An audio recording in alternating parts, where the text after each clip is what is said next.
The offseason in San Francisco has been full of action, but recently there's been a lull in action with OTAs and mandatory minicamp has finished. But in this video, I want to break down some other breaking news that just happened today, starting out with quarterback Brock Purdy.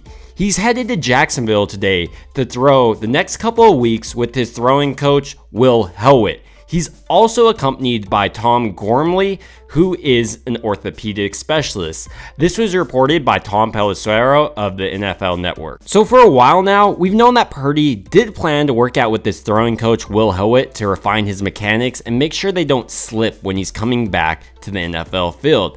But this was only going to happen if Purdy didn't have any setbacks during minicamp or OTAs.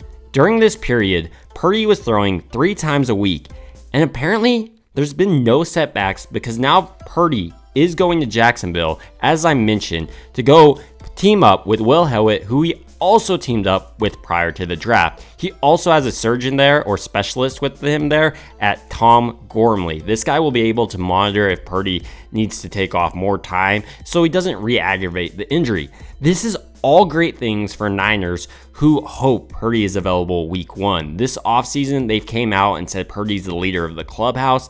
And in this video, I want to break down how Purdy can improve with Will Helwit this offseason. Since this isn't Helwit's or Purdy's first time working together, I thought it'd be interesting to examine the results of their first sessions. As I mentioned, last year, Purdy worked with Helwit as well as Gormley. They slowed down his throwing motion and motion captured it so they could refine exactly what Purdy needed to work on.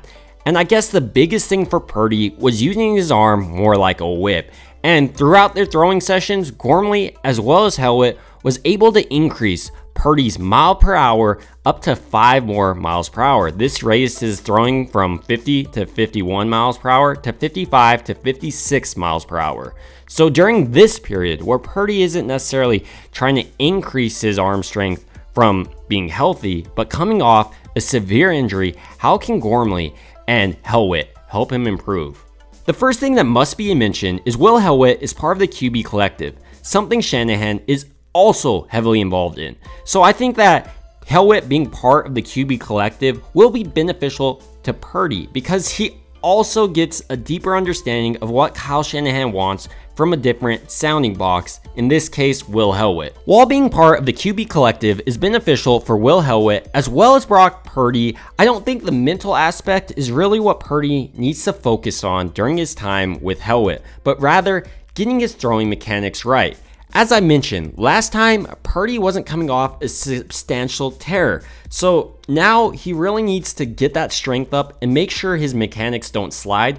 But there are upsides to this. For instance, Matt Maiocco recently spoke to a doctor who said that the arm actually often gets stronger after the surgery. And while it's not the surgery that makes the arm stronger, it's the rehab, because rather than starting from your set baseline of where you've been throwing the ball for 10 years, you start from scratch because you take off all that time from throwing and now have to work up your mechanics from the base. So you're paying more attention to every little thing you're doing, resulting in a stronger arm sometimes. You see this in baseball players most often. So as Purdy goes through this rehab question, the question arises if Brock Purdy is going to be the starter week 1.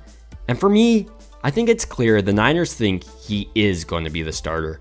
They dubbed him the leader of the clubhouse and even said he's played like a top 3 pick. And it's also hard to argue with Kyle because he was putting up about 30 points a game, which is the best Kyle's offense has ever looked. As Brock Purdy travels to Jacksonville, Titan University has also finished up. And there was some breaking news over here as well, with George Kittle calling out TJ Watt, saying he's the best pass blocking tight end across the entire league. Honestly, I love this confidence by Kittle, and I can't wait to see the competition between Watt and Kittle come week 1. It's going to be awesome to watch those two battling it out. But these are just my thoughts on the news happening today, and I'd love to hear your thoughts down below. It would also mean a ton to me if you liked and subscribed. Thank you guys so much for watching.